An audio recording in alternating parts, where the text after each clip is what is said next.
स्वागत है साथियों हमारे इस YouTube चैनल पे। मैं हूं जीत और आप देख रहे हैं पॉलिटिकल वॉरियर्स। तो साथियों आज हम बात करने वाले हैं यूजीसी नेट की परीक्षा में बहुत ही ज़्यादा महत्वपूर्ण भूमिका निभाने वाले पेपर 1 के बारे में। पेपर 1 का जो 10वां यूनिट है जिसे हम उच्च शिक्षा प्रणाली या हायर एजुकेशन सिस्टम के नाम से जानते हैं, इस 10वें अंक में सबसे ज़्यादा जो है प्रश्न आने की संभावनाएं बनी रहती है। और ये पेपर 1 हमेशा से विद्यार्थियों के लिए एक कठिन चुनौती रहा है। इसी चुनौतियों को और आसान करने के लिए हमारा ये चैनल हमेशा से तत्पर रहा है। और आज इस अंक में हम यूजीसी नेट पेपर 1 के 10वें यूनिट उच्च शिक्षा प्रणाली या हायर एजुकेशन सिस्टम के अंतर्गत कुछ प्रश्नों को लेकर आए हैं। इन प्रश्नों के माध्यम से आप जो है अपनी परीक्षा में और अच्छे परिणाम लाने की संभावनाओं को और ज्यादा बढ़ा सकते हैं। तो हम उन प्रश्नों को बात करेंगे जो यूजीसी नेट की परीक्षा में इस वर्ष सबसे ज्यादा पूछे जाने की या एग्जाम में आने की संभावनाएं हैं। तो यूजीसी नेट के इकाई 10 के अंतर्गत उच्च शिक्षा प्रणाली या हायर एजुकेशन सिस्टम के अंतर्गत जो प्रश्न सबसे ज्यादा संभावित है उन्हीं प्रश्नों पर हम आज ये चर्चा करेंगे। और हमारा ये डिस्कशन इसीलिए रहेगा कि जो बच्चे अपनी तैयारी को और ज्यादा धार देना चाहते हैं या अपनी तैयारी को और ज्यादा बेहतर बनाना चाहते हैं, इन प्रश्नों के माध्यम से वो अपनी तैयारी का आकलन भी कर सकते हैं कि किस तरह से संभावित प्रश्न जो है यूजीसी नेट की परीक्षा में हर बार पूछे जाते हैं और कई बार जो है प्रश्न को घुमा फिराकर भी पूछे जाते हैं। तो हम इस अंक में उन सभी प्रश्नों को बहुत ही अच्छे ढंग से आपको समझाएंगे जिससे आप जो है किसी भी तरह के कंफ्यूजन की स्थिति में कोई भी गलत प्रश्न नहीं कर आएंगे और सभी सही उत्तरों पर ही टिक कर पाएंगे। तो साथियों अगर आपको ये वीडियो पसंद आ रहा है तो हमारे इस वीडियो को जरूर लाइक करें, साथ ही हमारे चैनल को सब्सक्राइब करना ना भूलें और कमेंट सेक्शन में हमें जरूर बताएं कि आप आने वाले और हमारे इस तरह के वीडियो सीरीज में यूजीसी नेट के पेपर 1 के किस यूनिट की प्रश्न श्रृंखला चाहते हैं, ताकि हम जो है आपके सुझाए गए उन सभी यूनिट पे प्रश्नों की श्रृंखला पर बात कर सकें। तो चलिए वीडियो को बिना किसी देरी के शुरू करते हैं और वीडियो को जरा सा भी स्किप ना करें क्योंकि ये वीडियो बहुत ज्यादा महत्वपूर्ण होने वाला है। तो हम यूजीसी नेट के यूनिट 10 के अंतर्गत आने वाले उच्च शिक्षा प्रणाली हायर एजुकेशन सिस्टम के अंतर्गत जो पहला प्रश्न देखते हैं वह प्रश्न इस तरह से हमारे सामने आता है। तो पहला प्रश्न यहाँ आपसे पूछा गया है कि भारत में शिक्षा के तृतीय स्तर पर मुख्य प्रबंधक निकाय कौन से हैं। तो साथियों इस बात का हमेशा ध्यान रखना कि प्रश्न के भीतर ही आपके उत्तर की आधी जो बात है वो कह दी जाती है, लेकिन दिक्कत ये होती है कि कई बार जो है विद्यार्थी उस बात को समझ नहीं पाते और गलत प्रश्न का उत्तर दे आते हैं। तो यहाँ आपसे पूछा गया है कि भारत में शिक्षा के तृतीय स्तर पर मुख्य प्रबंधक निकाय कौन से हैं। तो साथियों यहाँ पूछा गया है तृतीय स्तर। आपको एक बात ध्यान रखनी होगी कि भारत में शिक्षा के 3 स्तर हैं। पहले स्तर में प्राथमिक, माध्यमिक और तृतीय। तो प्राथमिक स्तर में 1ली से 8वीं तक की कक्षाओं का संचालन किया जाता है, माध्यमिक में क्लास 9वीं से लेकर क्लास 12वीं तक और तृतीय में उच्च शिक्षा की बात की जाती है यानी ग्रेजुएशन, पोस्ट ग्रेजुएशन और पीएचडी। तो तृतीय श्रृंखला के प्रमुख निकाय के बारे में पूछा गया है। तो इसका सीधा सीधा उत्तर है विश्वविद्यालय अनुदान आयोग यानी यूजीसी। तो भारत में शिक्षा के तृतीय स्तर पर मुख्य प्रबंधक निकाय कौन है, तो आपका उत्तर होगा विश्वविद्यालय अनुदान आयोग यूजीसी। यूजीसी जो है वो करता है इसका तृतीय स्तर पर मुख्य प्रबंधक। आइए अगले प्रश्न की ओर बढ़ते हैं। अगला तो साथियों आपसे यहाँ दूसरा प्रश्न किया गया है कि तृतीय शिक्षा के कौन से अवयव हैं, यानी कि तृतीय स्तर की जो शिक्षा है उसके अंतर्गत शिक्षा देने का जो क्रम है वो किस तरह से अवयव के रूप में कार्य करता है। तो तृतीय स्तर की शिक्षा क्या है, एजुकेशन जो है वो यूनिवर्सिटी लेवल की है। तो यहाँ पर क्या किया जाता है, उच्च शिक्षा दिया जाता है, साथ ही वैषयिक शिक्षा भी दी जाती है और प्रशिक्षण। तो आपका उत्तर होगा उच्च शिक्षा, वैषयिक शिक्षा और प्रशिक्षण। तो साथियों कई बार जो है प्रश्न घुमाकर पूछ लिया जाता है कि अच्छा बताइए कि उच्च शिक्षा का नियमांक कौन करता है, यानी उच्च शिक्षा का नियमांक कौन है। तो आपका स्पष्ट उत्तर होना चाहिए कि उच्च शिक्षा का नियमांक भी यूजीसी करता है, यानी विश्वविद्यालय अनुदान आयोग यूनिवर्सिटी ग्रांट कमीशन ही जो है उच्च शिक्षा का नियमांक करता है। आइए अगले प्रश्न की ओर बढ़ते हैं। अगला तो साथियों आपसे तीसरा प्रश्न पूछा गया है, कौन सी संस्था सक्रिय विश्वविद्यालय यानी प्रोएक्टिव यूनिवर्सिटी की अवधारणा को प्रतिपादित करती है, यानी प्रोएक्टिव सक्रिय विश्वविद्यालय कौन से हैं, इसकी अवधारणा कौन प्रस्तुत करता है। तो इसका उत्तर है यूनेस्को। यूनेस्को जो है सक्रिय यूनिवर्सिटी विश्वविद्यालयों की अवधारणा का प्रतिपादित करता है। यहाँ चौथा प्रश्न आपसे पूछा गया है, शिक्षा को जीवन से जोड़ना कौन सा दृष्टिकोण कहलाता है। तो आपका उत्तर होगा यह दृष्टिकोण सामयिक दृष्टिकोण कहलाता है। आइए अगले प्रश्न की ओर बढ़ते हैं।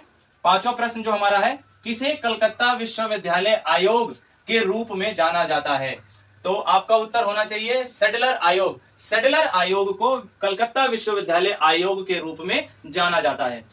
अगले प्रश्न की ओर बढ़ते हैं। इसमें पूछा गया है किसको उच्च शिक्षा के बारे में पहली नीति के रूप में माना जाता है, यानी वो कौन सी पहली नीति थी जिसे उच्च शिक्षा के रूप में माना जाता है। तो आपका उत्तर है एल्फिंस्टन रिपोर्ट। एल्फिंस्टन रिपोर्ट को जो है पहली उच्च शिक्षा की नीति के रूप में स्वीकार किया जाता है। अगला प्रश्न आपसे पूछा गया है कौन सी संस्था या संगठन विश्वविद्यालय हैंडबुक को प्रकाशित करती है, यानी जो है कौन सी वो संस्था है जो विश्वविद्यालय के हैंडबुक को प्रकाशित करती है। तो आपका उत्तर होगा भारतीय विश्वविद्यालय संघ। भारतीय विश्वविद्यालय संघ ही विश्वविद्यालय हैंडबुक को प्रकाशित करती है। इसमें कई बार प्रश्न इस तरह से भी पूछ लिए जाते हैं कि बताइए भारतीय विश्वविद्यालय संघ की स्थापना किस वर्ष हुई थी। तो आपका उत्तर होगा 1925 में भारतीय विश्वविद्यालय संघ की स्थापना की गई थी। आइए अगले प्रश्न की ओर बढ़ते हैं। कितने विश्वविद्यालय केंद्रीय विश्वविद्यालय अधिनियम 2 के अंतर्गत स्थापित किए गए। इसमें आपसे सीधी सीधी विश्वविद्यालय की संख्या पूछी गई है, तो आपको बताना है 16 केंद्रीय विश्वविद्यालयों की जो है स्थापना की गई थी। फिर आपसे पूछा गया है अगला सवाल है कौन से विश्वविद्यालय अपने केंद्रीय परिसर में ही शिक्षा प्रदान करते हैं। तो इसका उत्तर होगा सम विश्वविद्यालय। सम विश्वविद्यालय जो है अपने केंद्रीय परिसर में ही शिक्षा की व्यवस्था मुहैया कराते हैं। अगला प्रश्न है किस राज्य में सबसे अधिक सम विश्वविद्यालय हैं। तो साथियों तमिलनाडु राज्य में सबसे ज्यादा सम विश्वविद्यालयों की संख्या है। आइए अगले प्रश्न की ओर बढ़ते हैं। अगला प्रश्न आता है हमारे सामने किस संगठन ने राष्ट्रीय मूल्यांकन एवं प्रत्यायन परिषद की स्थापना की। वह कौन सा संगठन था या कौन सी संस्था थी जिसने जो है राष्ट्रीय मूल्यांकन एवं प्रत्यायन परिषद यानी नेक की जो है स्थापना की है। तो इसकी स्थापना किसने की है, यूजीसी ग्रांट कमीशन ने। यूजीसी ग्रांट कमीशन ने जो है इसकी स्थापना की है। आइए अगले प्रश्न की ओर बढ़ते हैं। अगला प्रश्न पूछा गया है राष्ट्रीय मूल्यांकन एवं प्रत्यायन परिषद यानी नेक का मुख्यालय कहाँ है। तो इसका मुख्यालय है बेंगलोर में। बेंगलोर में इसका मुख्यालय है, ये आपको उत्तर करना है। अगला प्रश्न आपसे पूछा गया है न्यूपा मुख्य रूप से किस से संबंधित है। जो न्यूपा आपसे पूछा गया है इसका उत्तर करना आपको शैक्षिक योजना से संबंधित है। अगला प्रश्न पूछा गया है आपसे राष्ट्रीय शिक्षा दिवस कब मनाया जाता है। यहाँ पर आपसे राष्ट्रीय शिक्षा दिवस के बारे में पूछा गया है। कई बार विद्यार्थी राष्ट्रीय शिक्षा दिवस के संदर्भ में कंफ्यूज हो जाते हैं और इसका गलत उत्तर कराते हैं। इसका सही उत्तर है 11 नवंबर। 11 नवंबर को जो है राष्ट्रीय शिक्षा दिवस मनाया जाता है। अगला दोस्तों आपसे अगला प्रश्न पूछा गया है शिक्षा नीति का मुख्य उद्देश्य क्या है। जो शिक्षा नीति है उस शिक्षा नीति का मुख्य उद्देश्य है शिक्षा की समीक्षा करना। इसका सही उत्तर है शिक्षा की समीक्षा करना शिक्षा नीति का मुख्य उद्देश्य है। अगला प्रश्न आपसे किया गया है कौन से वर्ष में राष्ट्रीय अल्पसंख्यक शिक्षण संस्थान आयोग की स्थापना की गई। वो आपसे वर्ष पूछा गया है कौन से वर्ष में राष्ट्रीय अल्पसंख्यक शिक्षण संस्थान आयोग की स्थापना की गई है। तो इसका सही उत्तर है 2004 में जो है इसकी स्थापना की गई थी। अगला प्रश्न पूछा गया है संयुक्त राष्ट्र की कौन सी विशेष एजेंसी है जो बौद्धिक संपदा अधिकार से संबंधित है। संयुक्त राष्ट्र संघ की वह कौन सी एजेंसी है जो बौद्धिक संपदा अधिकार को सुरक्षित करती है। तो उस जो एजेंसी का नाम है उसे कहते हैं WIPO। WIPO इसका सही उत्तर है।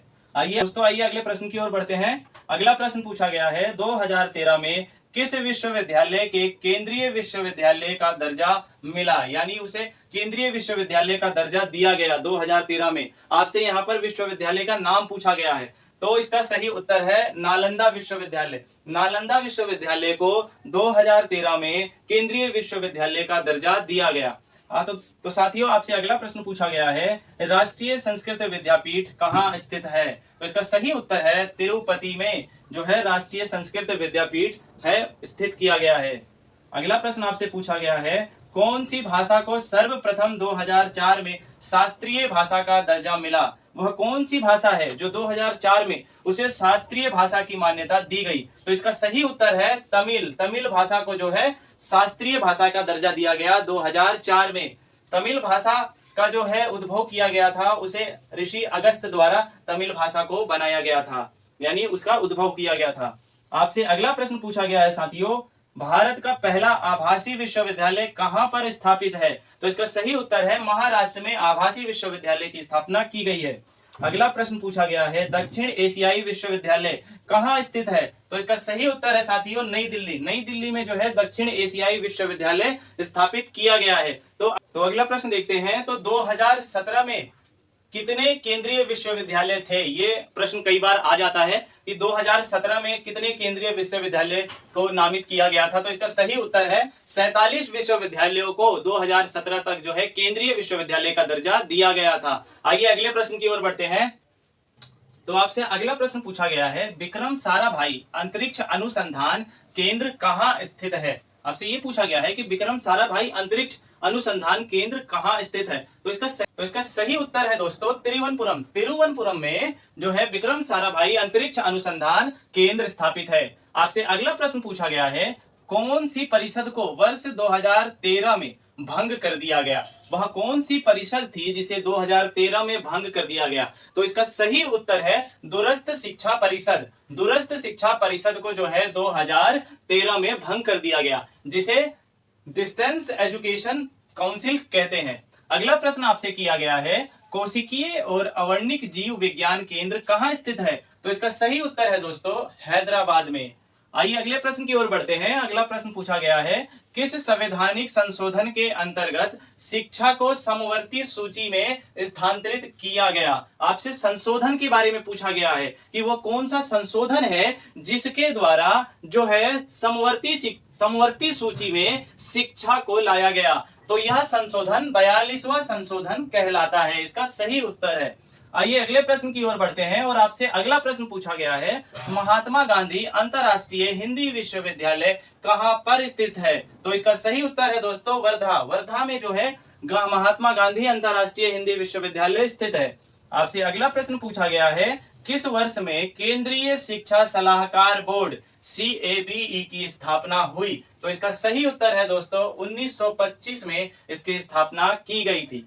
अगला प्रश्न आपके सामने आता है, किस वर्ष इग्नू स्थापित की गई थी? यानी किस वर्ष में Indira Gandhi national open university को है स्थापित किया गया? तो इसका सही उत्तर है दोस्तों 1985 में जो है इसे स्थापित किया गया था। आपसे अगला प्रश्न पूछा गया है, मानव संसाधन विकास मंत्रालय किस वर्ष सृजित किया गया? यानी मानव संसाधन विकास मंत्रालय को किस वर्ष बनाया गया था?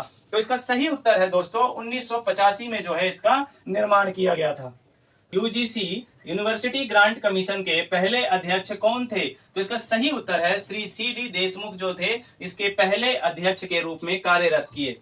आपसे अगला प्रश्न पूछा गया है और आपके सामने अगला प्रश्न आता है, भारत में सबसे पहला मुक्त विश्वविद्यालय कौन सा है? यहाँ पर आपको ओपन यूनिवर्सिटी के बारे में पूछा गया है कि भारत में पहला ओपन यूनिवर्सिटी कौन सा है। तो कई बार छात्र क्या है गलती कर देते हैं और Indira Gandhi national open university को ही पहला मुक्त विश्वविद्यालय मान लेते हैं, जबकि ये ऑप्शन पूर्णतः गलत है। इसका सही उत्तर है आंध्र प्रदेश मुक्त विश्वविद्यालय भारत का पहला ओपन यूनिवर्सिटी है।